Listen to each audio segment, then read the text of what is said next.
Abu Hurairah berkata, akan aku sampaikan kepadamu sebuah hadis yang aku hafal dan sangat berkesan bagiku. Lalu Abu Hurairah menangis lagi, sampai serbannya tu basah, bisa diramih, saking banyaknya air matanya keluar, sejadi-jadinya menangis Abu Hurairah.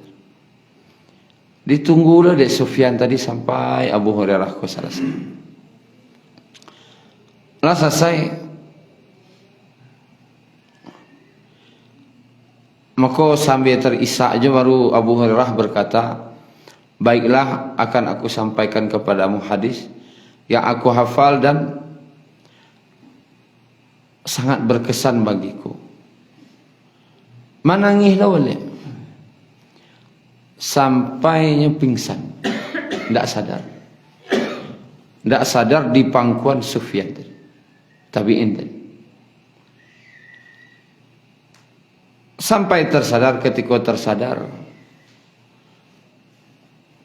barulah balik Abu Hurairah berkata, baiklah, akan kusampaikan sebuah hadis padamu yang aku hafal, yang sangat berkesan bagiku, dan tempatnya pas di tiang ini. Ketika itu Abu Hurairah sedang bersandar di salah satu tiang Masjid Nabawi. Pas di tiang ini Nabi menyampaikan kepadaku, duduk berhadap-hadapan seperti ini. Nabi SAW bersabda,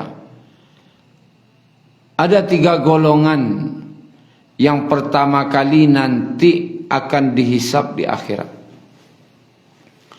Yang pertama adalah orang yang mati syahid. Kemudian Allah Subhanahu wa taala menghadirkan orang mati syahid tadi. Dan Allah menyebutkan nikmat-nikmatnya kepada orang tadi. Bukankah aku telah berikan nikmat kepadamu?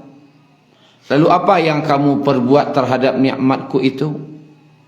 Maka dia berkata, ya Allah, aku telah berperang di jalanmu untuk membela agamamu. Lalu apa jawab Allah? Kadzabta, bohong kamu. Maka para malaikat pun berkata, bohong kamu. Kata Allah, dulu kamu memang berperang, tetapi agar engkau dianggap seorang pahlawan, nak dikana-kana orang jaso, pahlawan nak dikana-kana jaso, maka akhirnya orang itu dicampakkan ke neraka, kata Nabi, dengan kepalanya ke bawah terlebih dahulu. Lalu dihadirkan pula seorang yang dermawan. Allah sebutkan nikmat-nikmat yang telah Allah berikan kepadanya, dan Allah bertanya, apa yang kamu perbuat untuk membalas nikmatku itu? Sebagai tanda rasa syukur, ya Allah, aku telah infakkan harta itu di jalanmu. Maka Allah katakan, kadzabta, dan malaikat pun berkata, kadzabta, bohong kamu. Dulu kamu menginfakkan harta, tapi agar dianggap engkau seorang yang pemurah, seorang yang pemurah, seorang yang dermawan. Nak isabui orang ini pemurah nasianu itu. Maka akhirnya dia dicampakkan ke neraka dengan kepalanya ke bawah terlebih dahulu. Kemudian dihadirkan pula seorang ahli Quran, orang ahli Al-Quran, dan ditanya, disebut oleh Allah nikmat-nikmatnya, dan Allah tanya, apa yang kamu perbuat terhadap nikmatku?